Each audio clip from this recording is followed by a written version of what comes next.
Welcome, everybody, to One Stage at a Time, the podcast where we're playing through video games one stage at a time, every single level, not skipping a single level. We're in the throes of Doom. We're coming up on the end of Doom. We're at E4, M4, Unruly Evil. I am Aaron Neeson, and I'm joined by Andy Prim. Hello. Hello, Andy. And we are joined by Sam Ingersoll and a ghost Noodle. cat. She'll make up her mind. Hello. Spectre Kitty. Gentlemen, let's talk about Doom. We're here. Let's do it. We got a lot to talk about this week, fellas. We gotta talk about the level, and then we got some important news stories to follow up on regarding topics that we've discussed previously on this show. But we'll get to that in the second half of the program, because in the first half, some stupid but very interesting things are happening. Absolutely. We'll get to that in just a few minutes. But in the first half of the program, we're going to be discussing E4 M4 Unruly Evil. It is, of course, the fourth stage of the fourth episode of the original Doom from 1993, developed by id Software. And so this is we're still in Thy Flesh Consumed, the apocryphal fourth episode, which of course was an add-on later, 2 years after the original Doom. And this particular stage was designed by who else but our old friend, American McGee. He's back again, folks. Okay. Up to his shenanigans. The music track is by your friend and mine, Bobby Prince. There are 2 secrets in this stage. And as far as enemies, we have 12 sergeants, 33 imps, 3 demons, 5 specters, and 7 cacodemons. Not an impressive enemy count by the standards we've grown used to so far. No. Let's have some opening remarks. Fellas, what did we think of E4 M4? Let me show you a clear picture of my background here. That's DoomGuy chilling on the beach with some sunglasses and a margarita. Yep. Because boy, was this a cakewalk. I enjoyed it. It was fun, but it was I accidentally 100%ed it. It was pretty easy, pretty straightforward, nothing to hate. I was surprised to see that it was American McGee, to be honest. Yeah, this one was fun, other than one room that was just kind of a big which is in the bottom right corner. It was kind of a weird room. Yeah, it was a solid C+, B-, unoffensive. You forgot that you went to high school with this level, but you remembered them when you saw them. Yep. It was that one roommate, or not roommate, but floor mate in college that just would always come in our room and hang out. And we just tolerated their presence. But then after college, we never talked to them again. Yeah. Not offensive, not intrusive. It was a Doom level. All right, Aaron, your opening remarks, sir. Guys, what are we doing here? Why are we doing this? I played through this level, and I was so just bored with it. It wasn't in its on the one hand, in its positives, it was not painful to play through. I didn't hate myself. I didn't hate the game the entire time I was playing through the level like I had a couple previous levels ago. But on the other hand, that kind of is it was boring. It was not that interesting. It was dull. It was predictable. I knew, okay, I'm going to hit this switch. Some door is going to open up out there, and I'm going to have to, so I just automatically get on my rocket launcher. I'm I'm going to have to kill a bunch of enemies in a second here. Here they come. So I knew what was going to happen. I was just bored with it. Well, I will give my opening remarks, and I fall into a pretty similar camp as you guys. This is a very short stage, very sort of inoffensive. There's nothing particularly bad about it, but there's nothing particularly good either. It's just a sort of middle of the road, very anodyne stage. Not even a very difficult stage, as it turns out, for being the fourth or fifth stage of episode 4, depending on if you played the secret level or not. I literally only had 2 thoughts that stood out, which first was, that's a lot of imps.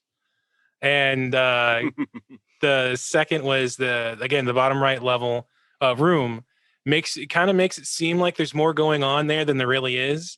For at least for me. But we'll get to that. But yeah, it was just kind of, I feel like someone needs to make a mod, and maybe it exists, that needs to take episode 4 and randomly insert a la Apollo 18. You want to put Allah in the game? I think a good part of the world would object to that. Was Apollo 18 the They Might Be Giants album? Yeah. No, so yes. in that Great album, like it's got at the very end of the album, it's got all these like 5-second songs. Yes. And they are assigned these interesting like track numbers. So if you put the album on shuffle, they'll be in between almost every single song. So someone needs to Apollo 18 episode 4 to put these levels into like the middle of other episodes. Yes. So it does so it doesn't feel so weird to play them at the end. Yeah, I believe that's the Fingertips suite of songs that you're referring exactly. to. Yeah. So they need to Apollo 18 episode 4 into 1, 2, and 3.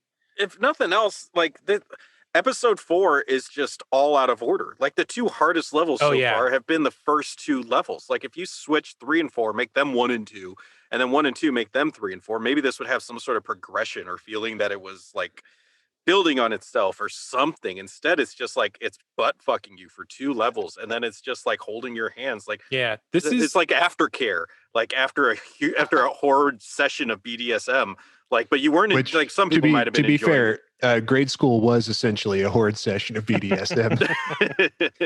I mean, maybe that's what they're going for. Maybe they're like, we're going to punish you, but then it's okay, baby. Have some fun. This definitely it's aftercare. We've got a puzzle with a couple pieces missing that you can do until your parents pick you up. It's very much a level 1 level. You know, it feels like a level 1 to whatever episode. Well, you know what? And we'll get to him in a minute, but our good friend and unwilling co-host, YouTuber Big Mac Davis, who we talk about a lot on this show. Shouts out to Big Mac Davis, who knows how to play this game, and we do not. So thank you for your service. But he also says that this should be the first level of the game. So I think you guys are onto something there. Let's set the stage a little bit. Did I just out myself as Big Mac Davis? I just think, we just have a false sense of knowing what we're doing now. Yeah, we're up our own asses real good. Yeah, we've played like 35 stages of Doom, and we're just high on our victory horse. So let's set the stage a little bit. It's a very small stage. We start in kind of this lobby area. From here, we move out into this courtyard or maybe like an atrium type area. There's like a raised area in the center and then lower areas around it. And then we move from there into kind of a colonnade area with like these columned areas on both sides. And then you move up north to the final part of the stage, which is just a hole that you fall through. That's the end of the level. It's very, very short. There's one key to find, which is what's going to open up this final area. Then you got to flip some switches to get to the hole in the floor that you drop into nothingness to exit the stage through. Yeah. I'll give this level that. That was a really interesting ending. Oh, I had a quick save. I was like, I don't know about this. Oh, yeah. I was like, this feels like a trap. But it wasn't. It was just the end of the level, which was like interesting. It makes me want to be like, I'm thinking like, oh, this level, when you start the level, there's a door behind you. And then like, so it's almost like it's trying to build a little bit of story, even though there's no map or anything. Like there's a little bit of story. Like you just came from somewhere else. It's not just a random level. Here you're dropping down from this. Like maybe in the next level we'll have some sort of connection to this level, but I know that they won't. See, I'm already thinking of ways to make this better too, Aaron. Like this could have been like episode 2, right? Or like the Descent into Hell, where every level is like you're jumping through a hole in the ground and going deeper and deeper and deeper into hell. Maybe the hole gets bigger and more like flamey and bloody. That would track with Dante's Inferno, where he's going deeper into each ring of hell. It's like a upside down mountain, or each eccentric ring like leads to another tier below it. The holes get smaller and smaller. It's just a perfect DoomGuy size cookie cutter until you get to the frozen lake of Cositas in the 9th circle of hell, and Satan's upper body is just like poking out of it. He's got Judas Iscariot hanging out of his mouth. Sam, you guys have probably read that comment you made about the doom-sized hole. You guys have probably read that manga, that horror manga, where people-sized holes. Junji Ito. Yeah, start appearing in like the side of a mountain, and certain people are people get drawn to them. Like that's my hole.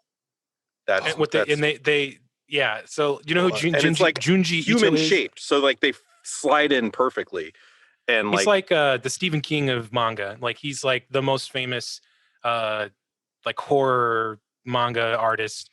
But yeah, the one he's talking about is it's like his most famous one. And yeah, they like see the hole and they're like there's an earthquake and like it's like you see the slab and there's just people like silhouettes and no one knows what the fuck's going on.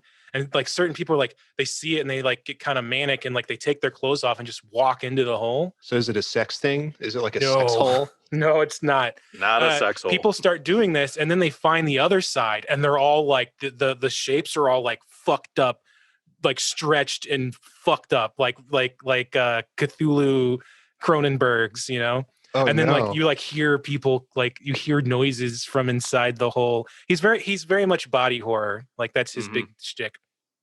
I read it. I forget the name of it. I'll look it up before we're done. I may or may not read that, depending on how badly I want to give myself nightmares. He does real good with at making you feel existential dread. That's like his forte. Well, I'll tell you what, I got enough of that in my everyday life. DoomGuy would make the hole more shaped like him. And just you look at the other side, and it's the same silhouette, but with a big, giant, enormous, erect penis. And you just hear a crumbling rock from inside the hole. DoomGuy would just erect penis and just the biggest motherfucking gun you've ever seen. Like, where did he get that? All you hear is like an echo. You hear this constant grinding, and every once in a while you hear an echo of. Yeah, the heavy metal starts playing.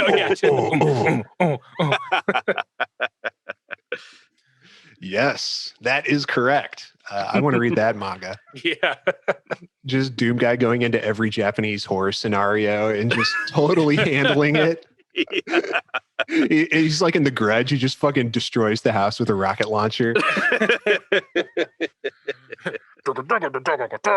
And like his visor is fogging up because he's singing that inside of his helmet.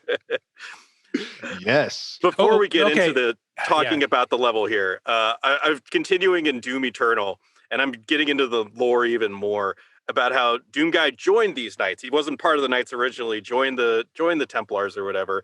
And then he just got like so pissed off that he stopped talking. Like the last thing he said was like "rip and tear them all," and like that was the last thing he said. It's bad. That's so and then he lame. got a girlfriend whose boobs were really big, and he had sex with her all the time. It's really stupid, but at the same time, like I kind of appreciate it more. Like even they were like, "What the fuck is up with this guy?" He's so pissed off, and he's so good at killing things. Like they don't normally allow outsiders, but they're like, "Yeah, let's bring this guy in. He's pretty good at fucking up demons." Well, I'll tell you what. We found his journal, and he drew all these weird pictures, so we had to give him ISS from the Oh no, was it Adrian Carmack that they found? He was just drawing pictures of like the dismembered bodies that he had to take pictures of in the hospital. This is one where a farmer had an accident with an automatic harvester. LOL. No, I mean, I love that idea, but DoomGuy's last words shouldn't have been rip and tear. They should have been huge guts. Yeah, huge guts. All right. Well, let's get back to E4M4. Yes, let's get into it. We should at least talk about it a little bit in terms of like actual stage design, taken in a vacuum, like not considering what's come before or after it. I feel like it's fairly competent. Like, the rooms move into each other in kind of a logical fashion. Aesthetically, we've got like an open sky. So it's like the orange sky of hell that we saw so much in episode 3. Although still it's unclear, are we on Earth? Are we in hell? Or is this some like weird like phase crossing thing where like hell is bleeding into like the material plane or whatever the case may be. But anyway, don't think too hard about it. But like in terms of like the actual structure of the building is cool. There's like this undercroft area that you pointed out earlier, Sam, with like all these little pillars in it, and there's damage floor, and like there's a supercharged power up and an invincibility power up down in there, and like some other power ups. But then like the actual like main part of the stage is really just this one open area with like the blue puddle in the middle. It's like a Roman courtyard where there's just like a little hole and there's just blue water from hell is just raining down into this little basin. But there's like a few ways in and out. There's like the main way, but then there's also a secret. The only secrets in the stage are right at the beginning. You like lower this lift and you go through it, and then there's a teleporter that takes you into the main area. And from there, like you said, Aaron, you flip a switch, it lowers a wall. Oh no, demons have been released when I lowered the wall. Who would have expected that in a Doom game? Surprise. Yeah, and and there's some lava to run across, and there's a secret item in the lava. Oh, I've never done that before. Yeah. Or haven't done a level that was nothing but that. American McGee got done coding this. He was smoking a cigarette and he's like, My masterpiece. God, I'm good at this. I will say though, after I was surprised that it was his. I did not think. I thought it was going to be just that somebody I never heard of before. Mm-hmm. Well, I'll tell you, when I was looking this up earlier on doom.fandom.com, I accidentally Googled E3 M4. And when it came up, it was like designed by Sandy Peterson. And I was like, no, not Sweet Sandy. Surely he couldn't make a level this bad. But it's okay, folks. It was not Sweet Sandy. He had already done, this was after Doom 2, I think. So he was, that was pretty much, he was done with Doom after that, I think. I mean, of course, I don't know why I'm bringing that up. We know that. We know it wasn't him. As to all of our listeners, because they've listened to every single previous episode. Right, yeah. If you haven't listened to every previous episode, turn this off right now and go listen to... Get out. You don't want none of this, Dewey. You can probably skip season 1 and season 2 and season 3, but start at the beginning of this season and just listen to all the Doom episodes. Oh, look at that. See, even looks cool, the whole, like where the skybox wraps around. It feels like, again, like almost every level, it feels like ideas that were cut from the other games that they just kind of finished up. Or like ideas that they wanted to try and they had some extra time and money and they want to do something for the fans. That was just like, here's the director's cut. It's the Romero cut, so to speak. All the stuff we left on the cutting room floor for no reason. Yeah, there's no reason we cut it. It's all good. I agree. Why would we cut if we didn't? Yeah. And can I just say, fuck American McGee? I mean, I have no reason to hate him except for that first level. That first level was a huge pain in the ass, and I hate him for that. But I mean, this level, again, like this level doesn't offend me or anything. It's not bad. It's just, blah. It's just like, whatever. Well, it just feels like it kind of shouldn't be here. Like, it's just, I don't know, a very bland stage. I don't know why American designed a stage like this and like why they decided to put it in this place in the game. I guess it's not his fault because the stage itself isn't bad. If it had been the first stage of episode 4, we'd be saying it's okay. Easing us back in is fine. And it would probably be a little difficult if it was the first stage because we wouldn't have all this equipment and fighting through all these Caco demons would be a little bit tricky. But it's not like, it's like they mixed it up. Like this and number 1 should be switched. Because number 1, you have 12 Barons of Hell to fight. Like it's a bit ridiculous. And then this stage, there's 0 Barons of Hell. I mean, it feels like they fucked up and they accidentally put the stages in the wrong order. Yeah. Or they didn't care, or I don't know. It is kind of a mystery. And we're only about halfway, a little over halfway. But I'm about ready just to say, if you've never played Doom before, stop after 3. Yeah. Come back to it later if you feel like it. But so far, it just it hasn't added anything really. Play it out of order. Play 1, 2, 4, and then 3. Like, because if this felt like it was just another step towards towards beating the game, like that I would be able to tolerate better. I think maybe because like again, part of my problem with the entire episode 4 is that it's just like we're just here. And they're just like throwing spaghetti at the wall to see what sticks. And it's just like them messing around some. And it doesn't feel like we as the player are going to get any sort of reward after this or like there's any sort of rhyme or reason to why we're here. You got to wonder because like at this point, like the fan community was going strong and there were lots of fan maps that were being designed and like entire campaigns that were being designed. And so like, and they even like Tim Willits or Sean Green, not Tim Willits, was like hired from the fan community to like work on levels for this. So like, you got to wonder, were they looking at those levels and being like, we can top them? And then, this is what they put out. Like I'm wondering like, if you were a big Doom fan at the time, when episode 4 came out, were you like, this is amazing? Or were you like, but all the fan mods are just like way better than this. So I'm not sure why they made this. Question. It was before, what year did the episode 4 come out? Episode 4 came out in 95, which was 2 years after Doom came out. So I think fans probably would have been excited just because it was official Doom content. Nowadays you can't get away from extra content. Yeah. It's a business model. You're inundated with more content than you want almost. That's true. So And back, I gotta say, I was just gonna say that thinking back, I know you guys didn't like 2, but I really liked John Romero's contribution in E4M2, which was what was the name of it? Perfect Hatred. Perfect Hatred. Yeah. What the perfect name for the perfect stage? Perfect Hatred. I thought that was great, and I thought 2, 9, and 3 were all solid. It was just 1 and 4 that I've had an issue with so far, which were both American McGee stages. Imagine that. And also Romero was like king shit, like he was like fucking the man. So just to get anything extra was just like, fuck yeah, more Doom. I don't care if it's good or bad. I just want to fucking play Doom. Yeah, and that's true because we hadn't seen a Romero stage since episode 1 of the original Doom. Since episodes 2 and 3 were almost all Sandy Peterson. Mm-hmm. Yeah, we were talking about like existential crises earlier at the top of this show, and I feel like episode 4 and me, by reflection, are having an existential crisis about what it and I am supposed to be. Like the stages just don't seem to have any rhyme or reason to them. There's ones that I like I like 2, I like 9, I like 3, and I like the one after this, which a little spoiler alert preview. The one after this is pretty good, I think, but. Like they don't seem connected. They're all kind of like, just like, this is the concept for this level. And, it has like internal consistency, but like doesn't like fit narratively with anything else that comes around it. And then especially the American McGee levels don't have like a lot of theming to them. It feels like they just kind of feel like very simple, basic levels. I wouldn't have really known that the same creator had made both of these stages. They don't have like, the panache or anything that you might expect from a Romero. Like, when you're playing a Romero map. He's still trying to figure out his style at this point. That's true. Yeah. He the whole time he was playing this, he was like, hey John, do you think we could have like fucked up fairy tales in my stages?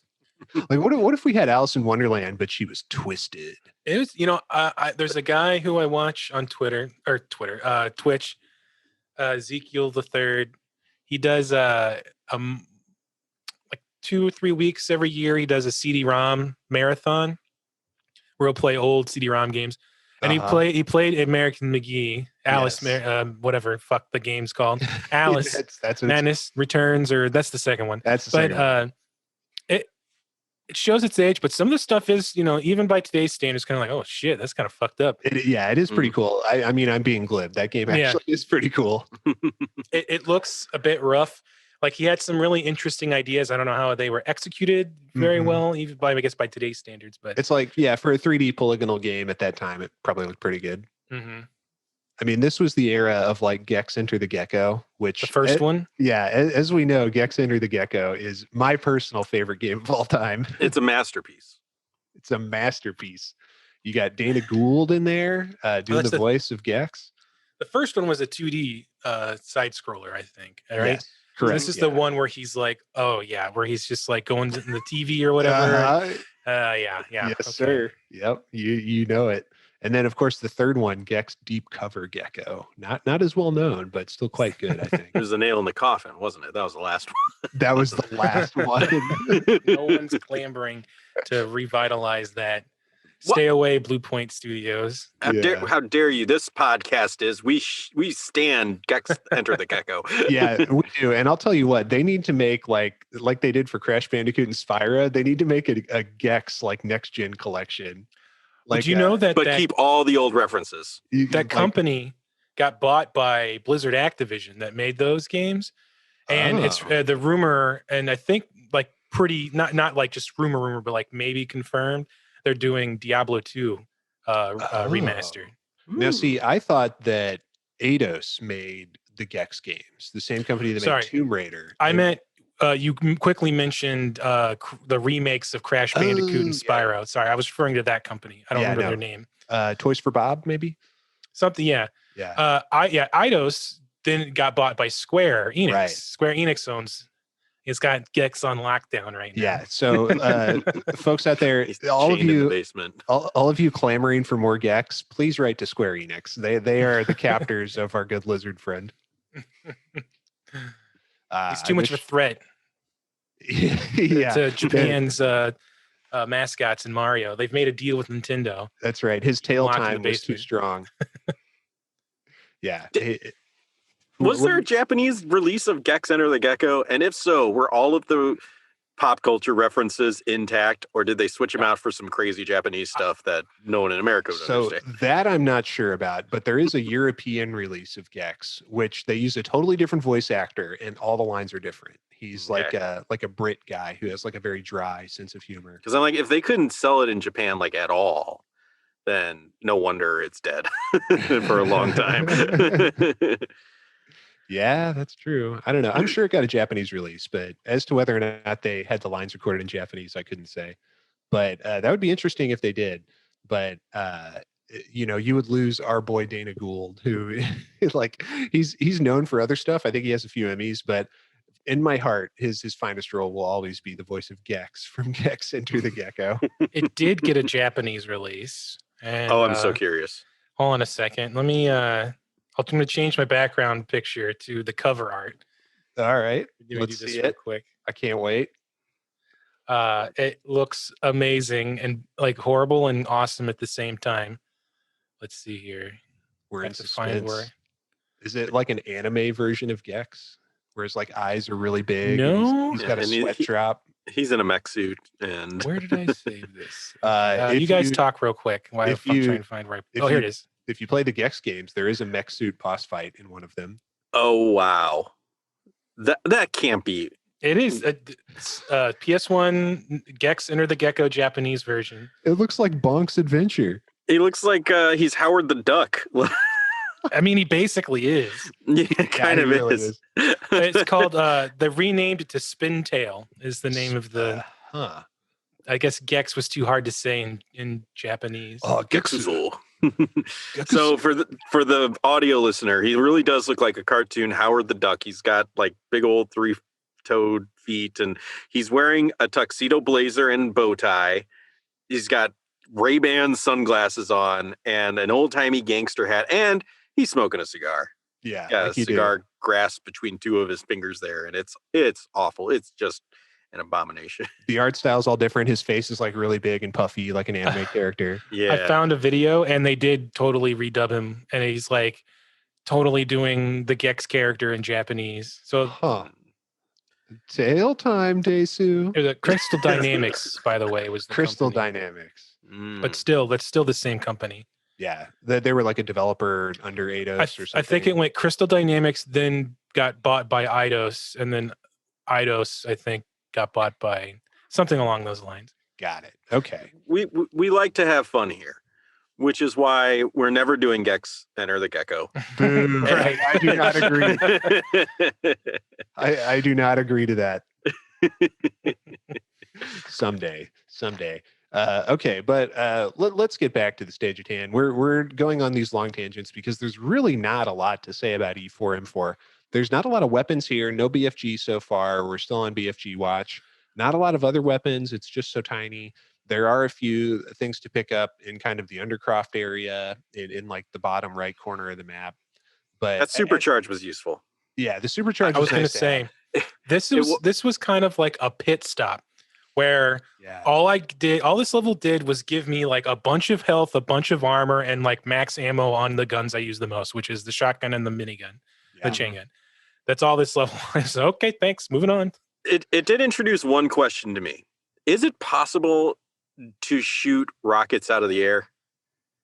Like, I don't know. If I shot a rocket and it collided with an IMP's fireball, would that make the rocket explode? I don't know. Yeah, I don't know either. And I probably just killed myself, but I shot a rocket and I thought I had a clear shot. Like, I didn't think there were any pillars around me, but it exploded and killed me. And there were imp fireballs coming at me. And I'm like, I probably just am not spatially aware as I should be. And I hit a pillar or something. But I'm like, maybe it hit the imp's fireball, and it's possible to do that. I don't know. I have probably hurt myself with the rockets more than I've been hurt by things in Doom. Yeah. I don't. That's why I don't use it unless I'm in a completely open area. Even if I'm shooting through like a big, what seems like a big space, it really seems like it's very unforgiving on clipping walls and stuff. So I don't know. It depends on where you're shooting. If you were like in the middle of the open and it did it. I was in like that pillared area in that big room. Because I definitely wasn't one of those. Yeah. So like again, I thought that it seemed like I had plenty of space. I was standing there, but I probably just hit the wall. But it raised the question. Yeah, that's pretty cool if they decided to program that in. It would be pretty cool. It'd be a nice touch. Yeah, I don't know. Maybe not, but this stage doesn't have a lot going on, although I do kind of like the colonnade area just aesthetically. Like, I don't know, it just looks kind of cool with like these little wings on the side and then like the hell sky up above. And then like the dropping into the pit is just such an interesting way to end the stage. Again, you got to wonder like what it means thematically, like where are we going? How do we get to the next level from here? What's going on? It reminds me of the Myst games where you got to like jump into the Starfisher at the end of the second one and you don't know where you're going. It's just jump into the void. That's how you end the game. If this were a more modern Doom game or just a modern video game, like you drop down that hole and you would land, the next level would be some sort of like flying meat zeppelin or something. Yeah. You land on just splat down on top of it and you're just getting your shotgun out. Now you're talking, brother. That's the game that I want to play. Yeah, but that's not going to be this. It's not going to be this. The flying meat zeppelin would be like that level in Gears of War 2 when you go inside that big worm that's going to crush you with its body. But they have those in Gears of War 2 also, which is such a fucking good game. So good. They have those meat barges, those like ones they like crawling underneath the ground, and they're like, and that's where they torture Kai to death.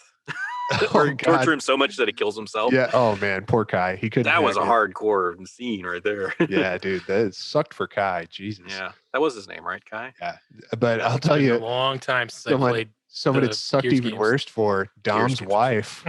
That was a hard game on Dom's wife. Oh, Maria, no!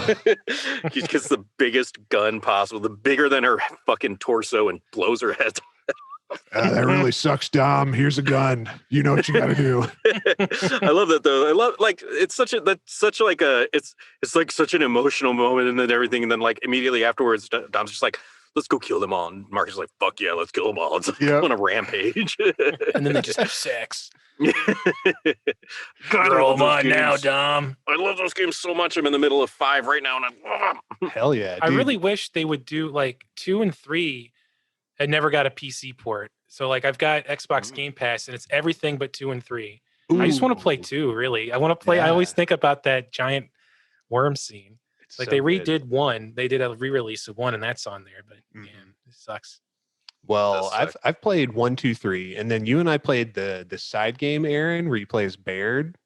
I forget. Yeah, that was pretty okay. I mean, I really liked Judgment. It had that fun. Cool gameplay element of like you could turn on the extra challenge of the level, and that was a lot of fun. Like making it like, oh, you can only have pistols, or there's a time limit, and then everything explodes, or right, stuff like that. But I never played 4 or 5 or Tactics or whatever they've made since then. A friend of mine just played Tactics, and he really, really liked it. I've heard had a really good time. Huh. He said it basically, if you like XCOM and Gears of War, then you should be playing it. All right. Well, maybe I will check that out in the future. Surely it can't be any worse than the level of Doom that we've just played. I did want to jump back to something. As with every stage in episode 4, all the level names come from verses in the Bible. In this stage, Unruly Evil comes from James chapter 3, verse 8, which reads, "But the tongue can no man tame. It is an unruly evil full of deadly poison." So I guess they were talking about people running their mouths, shooting their mouths off. I feel like you're giving them too much credit. and they were just flipping through the Bible like, fuck yeah, unruly evil. You know, looking for choice quotes. Maybe Like- American McGee wouldn't shut the fuck up, and Romero was like, "Hey, American, how about we call your level unruly evil?" Or they were all He totally shitting on his doesn't get it. levels, and he put that in there because take that, John Romero. I mean, Oh. am I the only one who thinks that this verse is kind of sexy? You know, Yeah, you can kinda tame. sexy. No That man tongue can is an tame this unruly tongue, evil. Tom. full of deadly poison. Is that what you tell ladies? Your tongue is full of poison? Well, I was more thinking theirs, but yeah, buddy. No, this tongue can. No, take he you. he sits down at the bar. He's like, "Hey, you ever read the Bible?"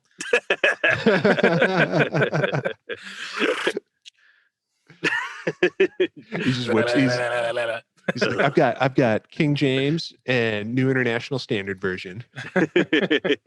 Whichever you prefer, baby. I swing both ways. All right. Well, should we even do a final verdict on this stage? Let's do a quick final verdict. Yeah. Sam, final verdict. Like I said, C- or C+, B-. I think in my first talk about it, I kind of gave its final verdict as well. Interesting stuff, but not interesting enough to really keep my attention. Right on. Aaron, final verdict. Yeah, again, what are we doing here? Like, it's saying something when the most interesting part of the level is the very end. It's like the very end, not even like a final enemy to fight, but like the hole in the ground that you plummet into at the end of this level. You just drop into it because fuck it, why not? The best part of the level was how you leave the level. Yes, exactly. It's like a Statler and Waldorf joke. My favorite part was when it was over. and that's about my final verdict for this one too. Like I said, some of the aesthetic things I appreciate, but all in all, pretty bland stage. Mm-hmm. And better served in the beginning of something else. Yeah, we'll be moving on to the next stage pretty soon here. But and that stage I think is better. We'll see what you fellas think, but hopefully we enjoy it a little bit more than this one. I can feel our enthusiasm for Doom waning, and we need some to like punch it back up to get us through to the end here. At least in missions 1 and 2, we had our pure hatred to keep us engaged, but now we're just like, what the fuck? What the fuck? Why are we doing this? Come on. Oh God, I hate it. And we're back. All right. Well, let's shift gears in the second half of today's program and talk about some news stories that we've been following and which we've covered previously on this show, but have gotten wildly out of hand since the last time we discussed them. So, fellas, I gotta say, last time we discussed this topic, and of course we're talking about GameStop and reddit.com/r/WallStreetBets and the ongoing drama.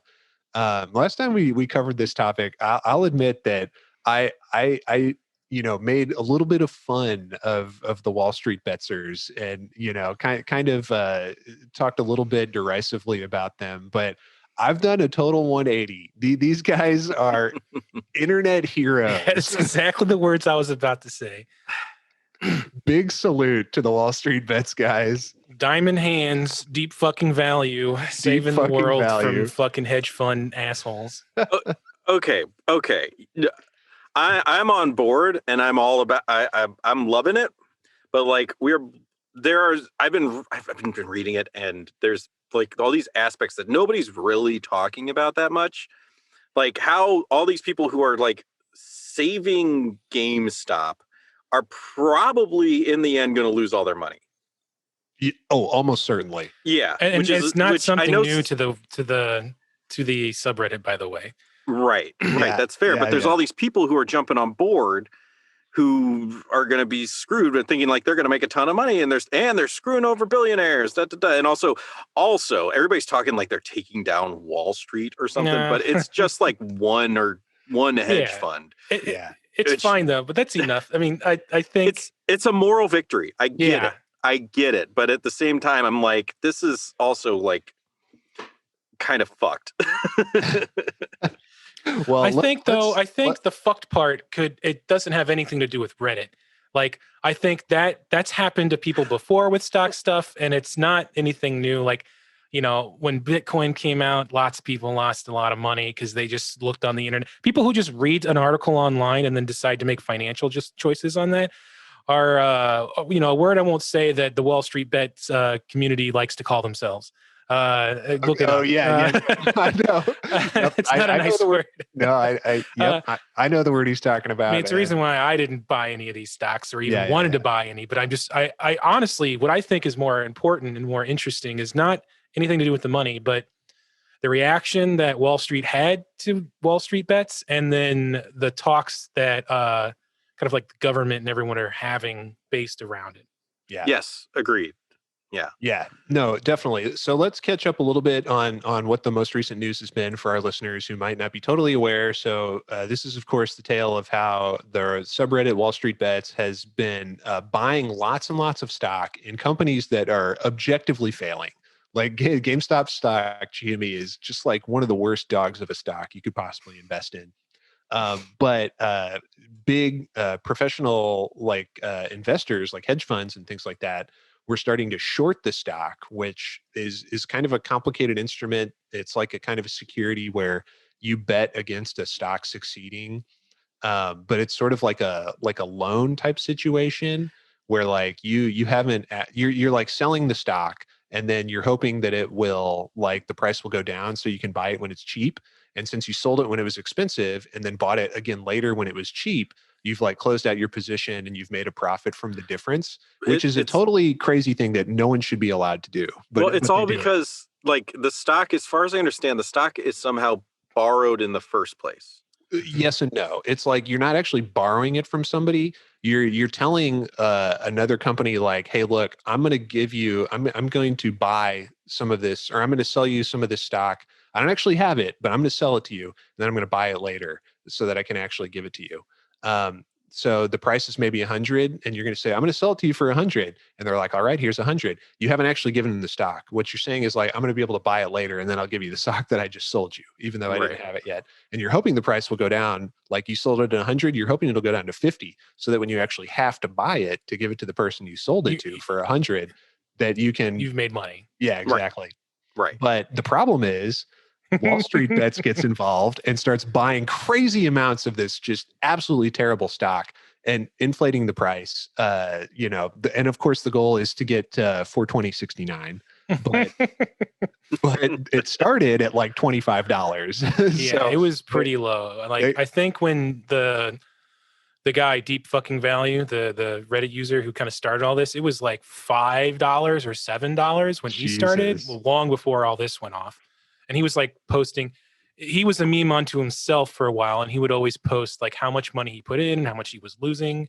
Mm-hmm. I think the last time I looked, he had put in a total of $750,000 and had $50 million from that. Oh my God. He's become a millionaire, like big time from this, technically. Well, on paper. Like if he cashed out his position, that's supposedly what he would get. That's pretty good for him. Yeah, it's pretty crazy. And it really sucks for the hedge funds because they're in a position where, because they did that short sell and they said they would sell a piece of stock they didn't actually have yet, now they have to actually deliver on what they said they were going to. But instead of going down, the price has gone much, much higher than it used to be. Well, and they have to buy those stocks, which means the price will go up even more when they have to buy those stocks that they shorted. Which is hilarious. And because you're just promising to sell it to someone and you don't actually have it, you can promise more than actually exists. And they did that. They shorted 130 something % of the stocks that were available. Yeah. Which is super sketchy, right? Yeah. And then Wall Street dudes being sketchy? They lost. This is before, this was like weeks ago. They lost like $5 billion or something. And they got bailed out by someone. And you know what they did with that money? They fucking kept shorting GME. Good God. They went back and shorted it some more. They just doubled down. Apparently, I've been looking at the news that they've lost in January. It says the hedge funds that were shorting lost. It just said 50% or whatever the fuck that means. I've seen numbers because there's been a couple big ones, like Citron was one, and I think they closed their position. There's another one called Milton Capital or something. That's the big one. That's the big one. And I read that their losses have been $4.5 billion or something like that. It's like crazy. Yeah, like total like value of like their fund has dropped by like 4 billion, which is insane. And what's really crazy is like the what's happened, and I only know a little bit about it, like, but they started doing it to other stocks. So like AMC is now getting this treatment. Bed Bath and Beyond, I think, was another one. But AMC, Nokia. AMC apparently was able to. I didn't something about some kind of debt they had. It was like $600 million debt to someone. Yeah. They were able to buy that, like cash that out, so it's no longer there. Yeah, they got it. Like, they traded it for stock. Like they got their debt forgiven in exchange for giving stock to some company. So like that was like the thing that was looming over AMC. Like, we're not going to make it out of this coronavirus thing. Yeah. Another. I saw another thing where I don't know what the details were, because they had nothing to do with GME, but there was some kind of pension somewhere for teachers or something that was, or retired people, wrapped up in something that they were able to basically buy their way out of that again. And they had like put $300 million or something into their pension fund for this place, 30 million or something crazy. Damn. Another guy used some of his stocks to buy a whole bunch of like Orphans, a bunch of Switch games or something I saw. That's a nice thing to do. Yeah, it's pretty crazy. It's just, and then it's just well, and then the craziest thing. It is. And the most fucked up thing has been like the attempts from like the industry and, the owners of capital to like prevent this and like stop it in its tracks. Robinhood butt fucked themselves, man. Yes. Because they were the app that they were using as that's the thing that kind of, it went from WallStreetBets has been around for a while. I didn't really know what it was until the Robinhood app came around, and a lot more people started going onto the thing, and a lot more people talking about how, hey, look, I made this much. And the next day, like, oh my God, I lost it all. Yeah. Oh my God, I'm in horrible debt. Okay, I'm back to normal. Yeah. They're all using this Robinhood app. And then Robinhood decided to block any trading for GME, which seems kind of fucking maybe illegal to me. I don't know. It is. From what I've read, they're deeply tied up with Milton Investments, or that may not be the actual name of the company, but whatever it's called, they're deeply tied up with Milton's the name that I know. I don't know the full name, but and they're getting completely fucked over right now because like so they're trying desperately to save their own asses, but I don't think it's going to work. I think Robinhood is going down. But like the way it works is like individuals aren't technically allowed to buy stock. You have to go through a broker. Yeah. And so Robinhood is a brokerage. They have it in app form, like it's appified. But like when you buy like stock on them or a stock option, I think it's usually an option that you're buying. Options. Yeah, that's options. And then you're buying an option, which means they agree to give you a stock for whatever price you say. So if it's at 100 and you buy an option for 100, then they got to give it to you for 100. Now, if the price goes up like to 150, they have to buy it at 150 and then give it to you for 100 since you bought the option at 150. And because all these people are buying all these GameStop options, they're not sure if they're going to be able to like fulfill them. So like that, all the other like clearinghouses that they go through on Wall Street are like, do you guys have the money to like cover all these options now? Like, we don't think you do.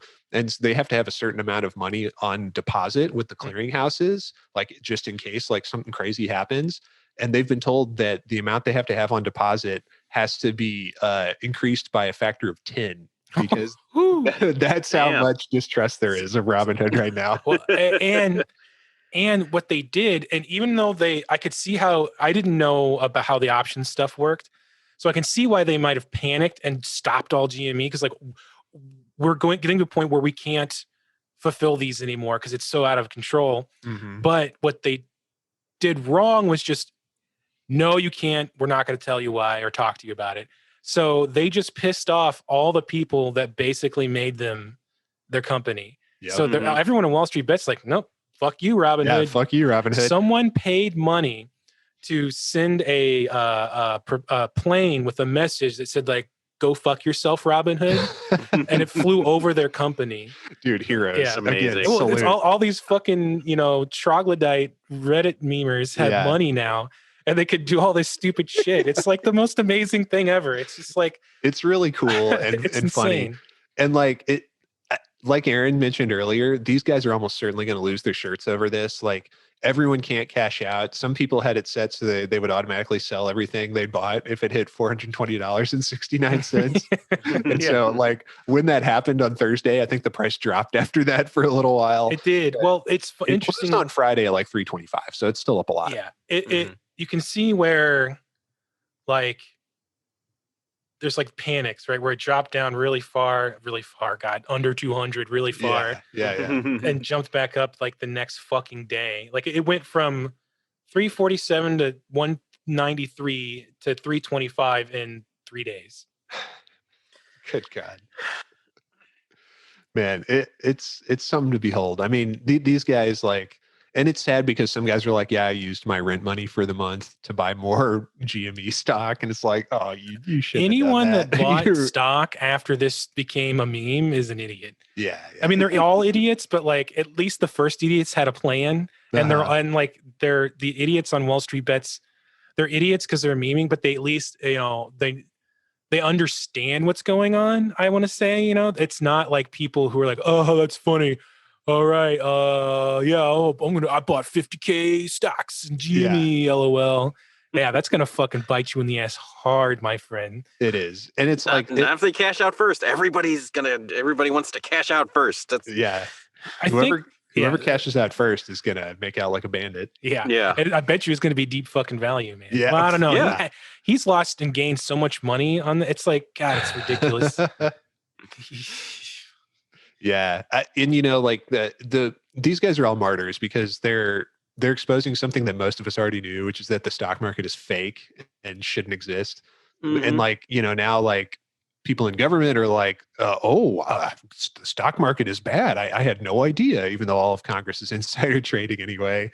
And Elizabeth Warren put out a statement that was like, I think that the Wall Street and the people trying to manipulate the market, they're both sides are doing wrong here, and we need to regulate everybody, and blah blah blah, yada yada yada. But it's like people are actually noticing now that like something really fucked up is going on, and like that the game is rigged. It's like a casino where all the games are rigged. It's like if you're playing craps and you hit the hard 8.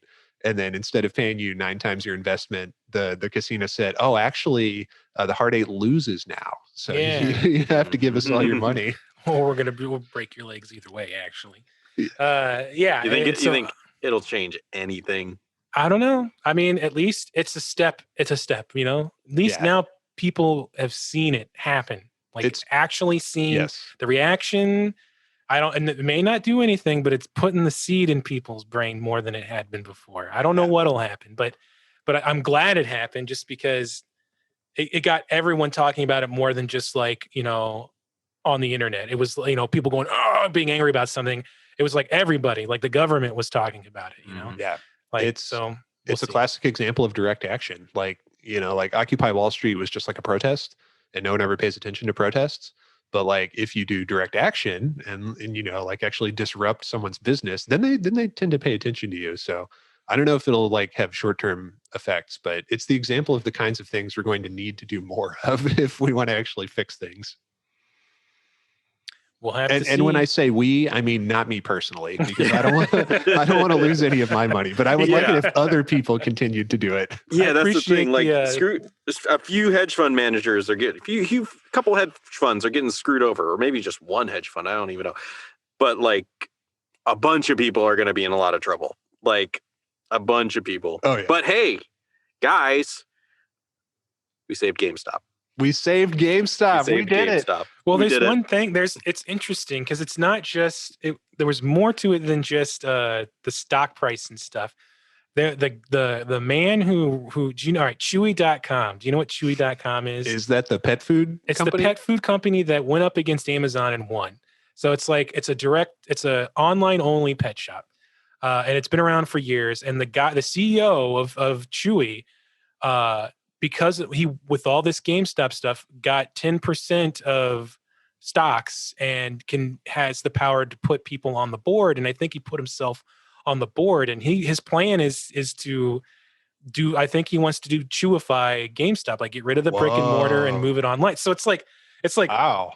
I don't know, but this led to that, which might lead to GameStop not going away. Who knows? That's kind of interesting. And I That think, is interesting. you know, our friend Reggie Fils-Aimé is on the board of GameStop now. And I can only assume that he's kicking ass and taking names. Yeah. So it might have made a difference. Maybe a small GameStop difference, but like I don't know. It's just all kinds of like it the internet has busted into reality, and it's fucking weird. And it wasn't. I mean, it's not even just It's like Wall that Street fucking Bets, but like it's that mountain manga you're telling me about, where people are coming out the other side of the mountain all fucked up Cronenbergs. I mean, like it first it was with Trump and politics, where the internet busted through that way, but now he opened the door, and now other things are coming through like this with Wall Street Bets. Like weird shit's starting to come out of the internet into reality now. And it's fucking weird and insane. It's like Doom. They fooled with the transporter, and they opened a portal to hell. Came out. It's so fucking weird. And like, it is all very, very weird. All right. Well, this is a story that we will continue to cover. I'm as shocked as anyone that it's not only still around after a week, but has grown exponentially. We're recording this on Sunday, January 31st. So by the time this comes out on Wednesday, who knows? Everything could have completely changed, and this episode will feel incredibly dated by then. As of this day at this time, it's $325 the share. Where's it peaked? What's that? What's the highest it's been? 469. Something. He was like at that. 400 and something. 469. Yeah. Nice. Nice. That was the highest. It went from 469 to 132 in a day, in the same day. That was when they stopped trading. That's when they forced the halted trading stops, and like they were putting out news about, you know, the media got involved in weird ways. CNBC? Yeah. Saying that, they early like, the shorts are all out. But Wall Street's building, motherfuckers, no. You look at this. This is where you want to look for the short squeeze, and it's still happening. Fuck those guys, and it went right back up again. Right, their position is not closed. Like they're still getting fucked over. It's total insanity. Okay, well, we'll continue to cover this story. It's an interesting one. Lots of pieces to it. We've tried our best to explain it, but it's very complicated. So your mileage may vary. Don't take our word as gospel. I just want to know. I really want to know if on any of these news coverage shows, if any of the anchors have actually said the word stonks. I just want to hear some button up guy being like, they keep on buying these stonks. I can't tell you that, but I can tell you that, as you know, I'm a big fan of the local news in St. Louis, and it gave me no small amount of pleasure to turn on the local Channel 5 news and hear Mike Bush say, our top story at 5:00. Reddit is buying stock in GameStop. And you're like, he's talking about me. I'm Reddit. God, it's so weird to see that part. I've been reading Reddit and 4chan and all that stuff for years, and to see it bleed into normal reality is just like, what is going on? Who let this happen? Your grandparents are calling you like, do you know what Reddit is? It's like when they were like, the hacker known as 4chan. Like, remember that back in the day when anonymous was a thing? Yep. It's like that, but bigger, I think. Instead of a Guy Fawkes mask, they've got that picture of the guy with the swoop back blonde hair and the sunglasses. There he is. All right. That's a perfectly example of what those idiots, man. So, okay, well, let's shift gears. This topic is it's a little heady, right? It's a little complicated. Your brain starts to hurt if you think too hard about it. Let's shift gears to a topic that's completely stupid and that you don't have to think too hard about at all. Did you guys see that G4 released another teaser video recently? Oh, no, I didn't see it. Oh, man. No, I don't care about G4 at all.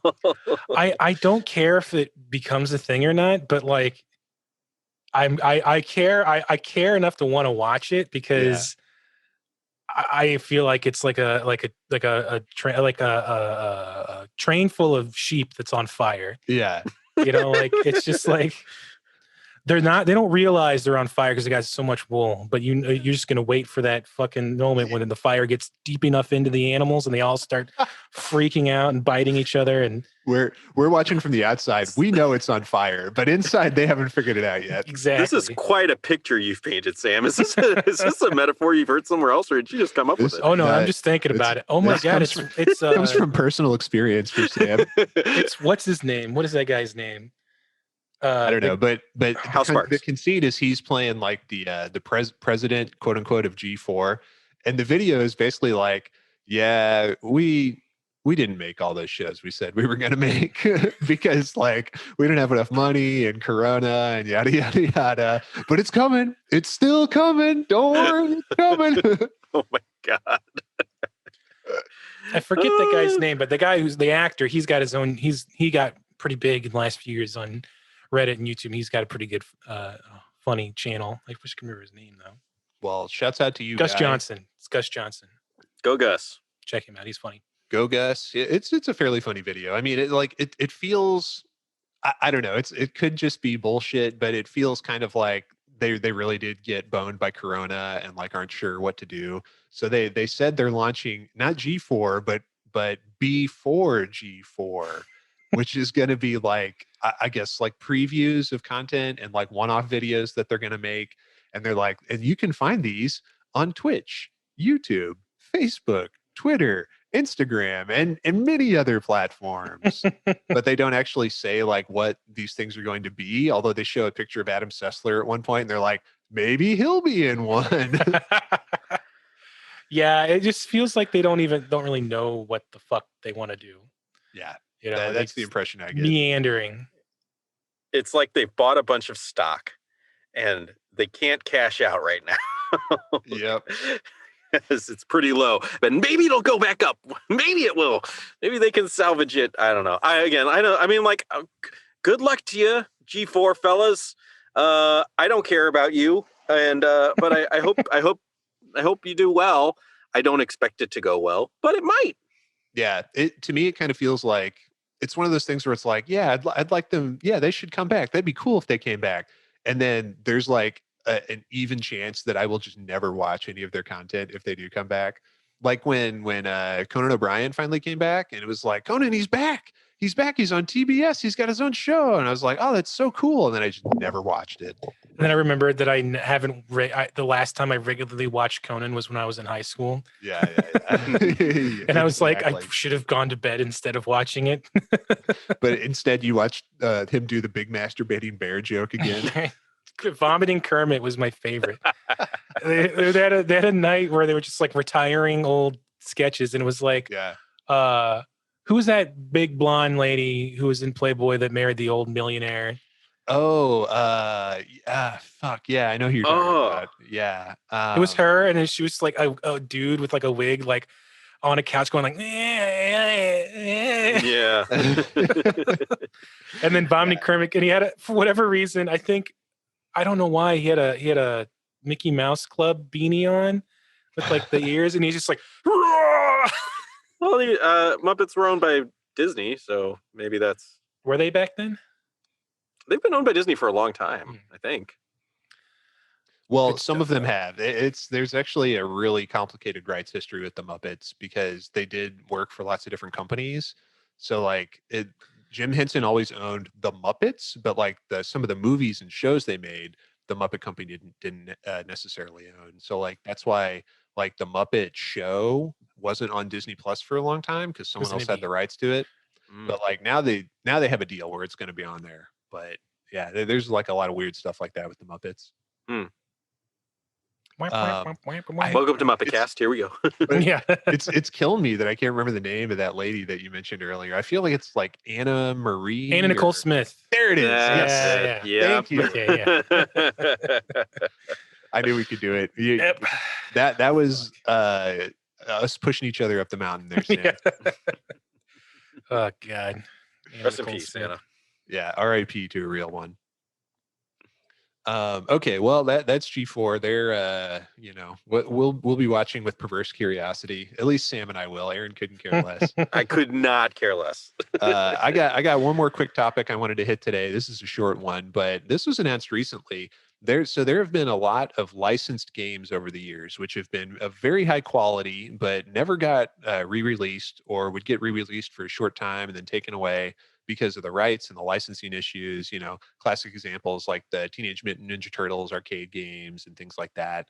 And an infamous one that people have been pissed about for years is the Scott Pilgrim game for Xbox 360 and other consoles, which was out for like maybe a year. I think like Ubisoft made it when the movie got made.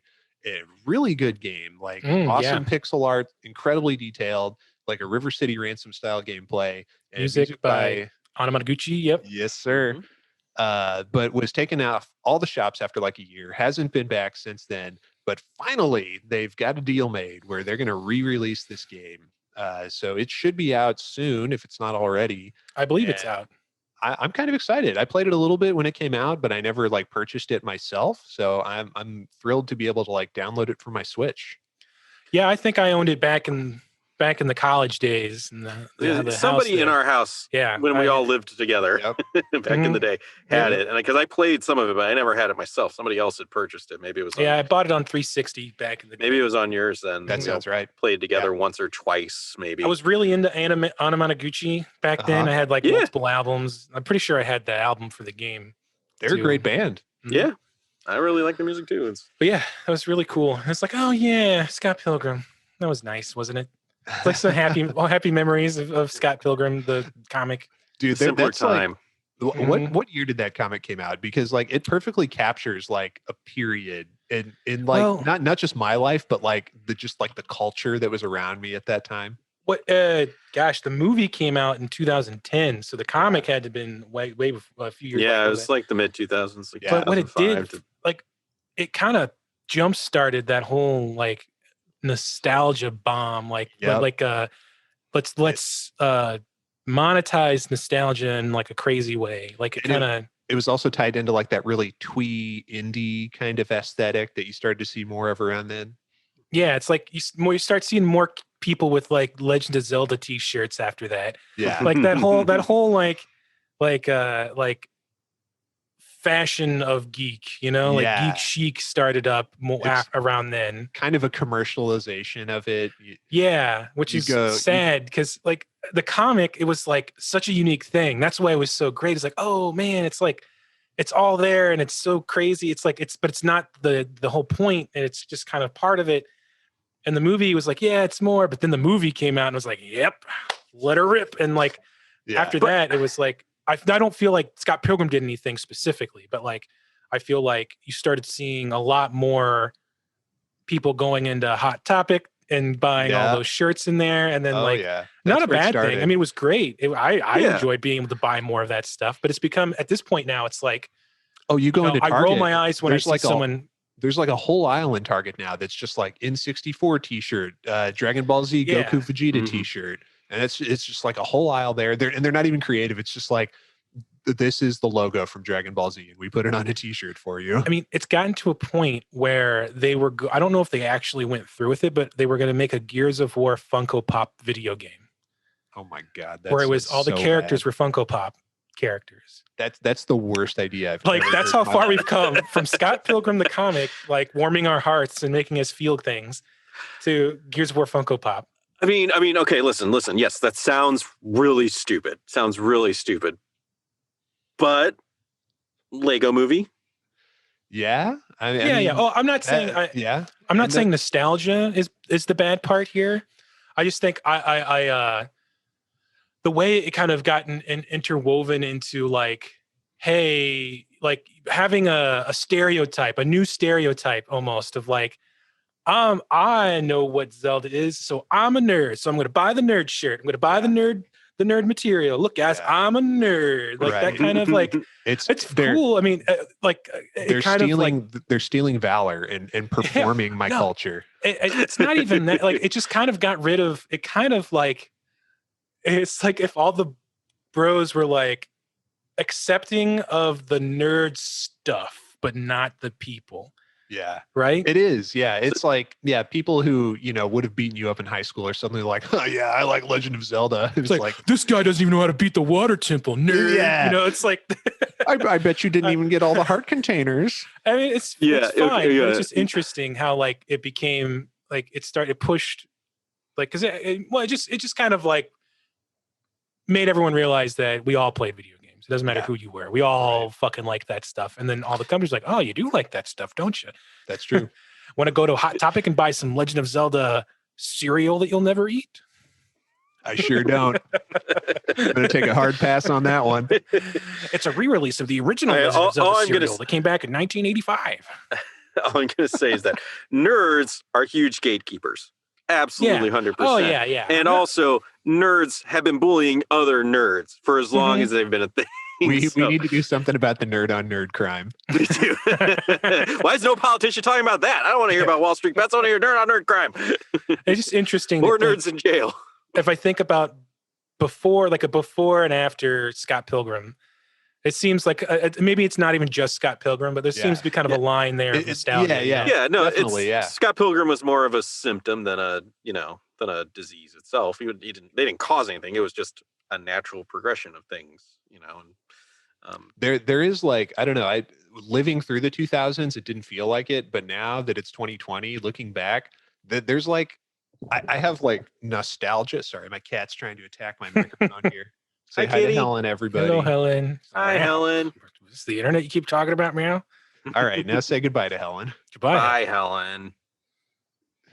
But no, the 2000s, that decade, like feels nostalgic for me now. There's like a feeling to all the movies that came out then and all the art and stuff. A very transitional kind of period. It's like puberty. It's like puberty for the world. And it was like a hard realization with like 9/11, right? It's an easy thing to go to, but like, that changed things a lot, and everyone was still trying to figure out what exactly is interesting and cool. No one really quite knew. There's a lot of weird shit that came out in that period. Yep. And the art style specifically, like if you look at like, fuck man, like just Katamari Damacy, right? Like, like there weren't it's basically an indie game. You'd call it an indie game if it came out now. Oh, cool, indie game, move on. But like, what a fucking weird ass thing to like experience back then. Because, you didn't have a lot of access to Japanese stuff. It was like that period of time where like they were starting to bring more of the weird shit over. I remember there was a label that was specifically for games that they didn't bring out before, but we're doing it now. Like Mr. Mosquito was one of them. And that Maestro game, that directing. Oh, yeah. Too hot for America, Mr. Mosquito. Right before we got bored of it, of the internet, right? Like it was the decade before we got like, okay, we're used to it. So it was just all like, Get ready for Mr. Mosquito's throbbing proboscis. Newgrounds was still it wasn't quite dead yet. And like, I was going to say, we were all going to a lot of different websites back then. Now we go to like 3. And that's it was just it was still kind of the Wild West. Pornhub, Chatterbait, RedTube. And what was it like, weird blog sites like What the Fuck Japan Seriously? Do you remember that site? Kind of. Or it was just like weird shit from Japan that people took photos of, or like, look at that fucking hipster. Yeah. Do you remember that website? Yeah. I mean, now it's just a subreddit. That's all. Yeah, it such a weird, like, it was a much more innocent time. Yeah. Even though Maddox 9/11 wasn't red pilled yet. Oh, man. Tucker Max. I feel like Maddox, he'll be like, that's my secret. I was always red pilled. Yeah, exactly. we thought it was a joke. He wasn't joking though. He wasn't joking. Oh man. The one where he like grades children's artwork is still pretty funny to me, I think. I don't know though. Like I haven't read any of those posts in quite a long time. No, it's been a very long time. And I don't know if they would, I kind of don't want to read them again because I feel like they would just not be funny and be just really cringy. You know what's still funny from back then? I think was it Ask a Ninja, the video, the YouTube series? Yeah. I am ninja, she is ninja, you are ninja. It was like the guy's like, yeah, I'm a ninja, and I know how to talk like a ninja, and I've got a t-shirt on my face, but I'm a ninja. You remember those videos? Yeah, I remember. They're still fucking hilarious. They're still good. That was good. Real Ultimate Power. Do you remember that one? Oh yeah. When you just commit seppuku by swallowing a frisbee or whatever. It played a MIDI of Big Pimpin' on the website. Yeah. Like it's like stuff, dumb shit like that. It's not that it's not there, but it's just like, it's just, that's whatever. It's not. It was all avant-garde art back then, it's interesting to it already exists, be the generation of people who never had no internet, Right. We've kind of moved on from it. Like back then there was such a low barrier to entry that like you could make like a really shitty website and it would get really popular just because it was creative. It was still kind of a gimmick. The internet was still kind of a gimmick. It wasn't really a super serious thing. There are people who would try to tell you that, and you're like, fucking idiot with this guy. Fucking, and then you're like, whoa, I could buy a book on the internet, Amazon. I could buy a book on Amazon. It'll get here in 3 weeks. A book on Amazon. Right. And now, Jesus, man, I'm getting cat food I ordered tomorrow. Yep. the cat food of tomorrow, today. We all used to be scared to put our credit card information on the internet. Oh yeah. Now it's everywhere. Now it's everywhere. Now it's like every browser I have remembers every detail of me. Now it's like you start typing it in. It's like, would you like me to autofill them? Like, fuck. Yeah, I guess. Yeah. It's like, how do you? How do you remember my credit card information, Google? I don't even say fuck. I'm just like, yes. Yes, thank you. Why can't this remember? I don't have to remember anything anymore. And I get really annoyed when I ask for my my CVV. It's like, fucking just remember that. It's me. I got to remember 3 numbers. Jesus. Yeah. Apparently, my friend Zach, we were somehow talking about like, what was the first thing you bought on Amazon? The first thing he bought on Amazon was it Lords of Destruction, the fucking expansion to Diablo 2 in 2000. Oh God, I guess I could look in I was like, how do you remember that? You can look, it's there. I think mine's like 2007, I think was the earliest I bought something. I don't think I want to remember. I don't want to go down that hole. I was going through it and I was like, that was the night I was super drunk and I bought $200 worth of 3D PS3 games because I had a 3D TV back when yes, it was like Sonic Generations, Resistance, Fall of Man 2. I think Uncharted 3 was also in 3D. Right on. Yeah, you know what?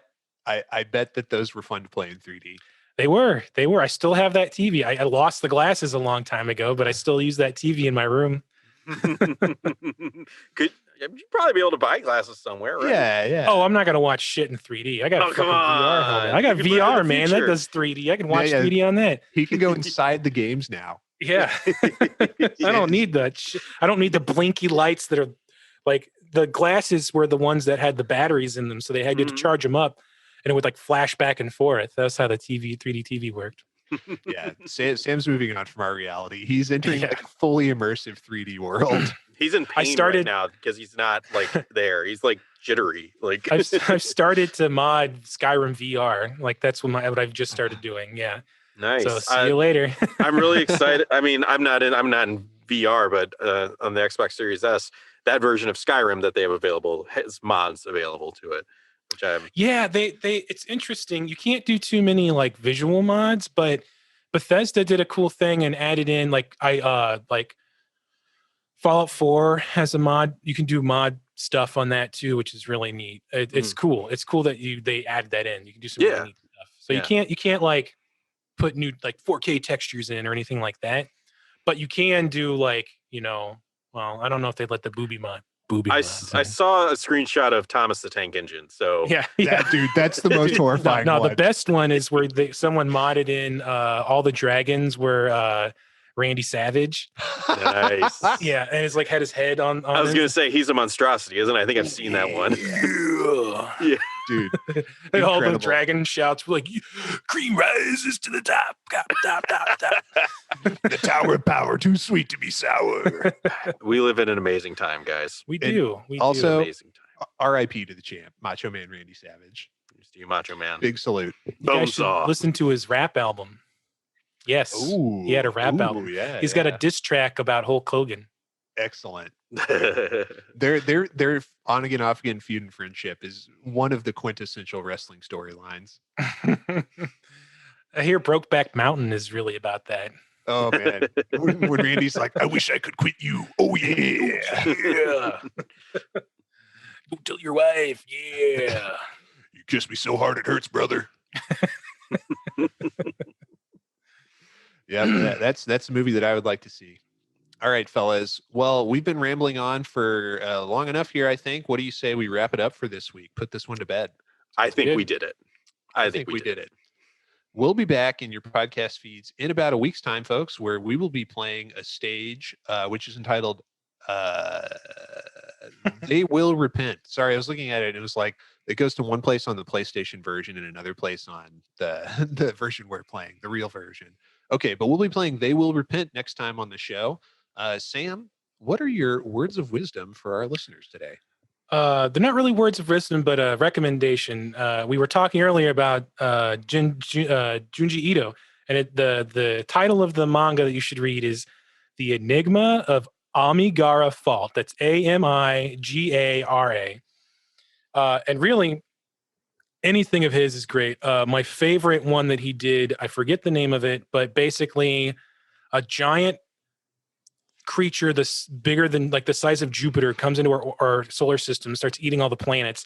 And there's a part where it licks Earth and everyone's like, it's floating up over this air because it's spinning it so fast. And like all this crazy, insane shit happens. Read Junji Ito. It's great. Don't watch. There is a anime they did of his stuff. It's not quite as good, but go out and just read some random Junji Ito.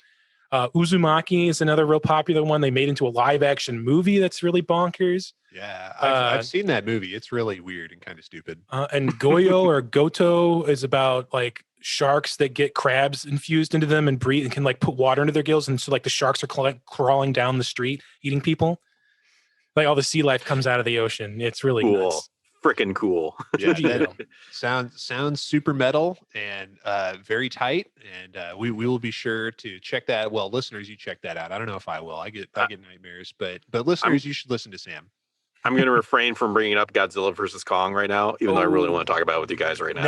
Next week. Next week. You can say for next week. We got to stop. We got to stop. Yeah. We'll talk about it after we stop recording. The listeners don't get to hear that. It's just for us. That's on our OnlyFans. Yeah. All right, Aaron, what do you want to say to the folks at home before we go today? Thank you, everybody, for listening. Please like, share, and subscribe. It really helps us out. Go to onestageatatime.com for more of our things and links to our socials, and follow us there, too, because sometimes we post things and sometimes they're fun. I want to thank you all for listening, and thank you, Andy, and thank you, Sam, for joining me on this journey. I'm going to do the sign-off. Everybody, please save and continue.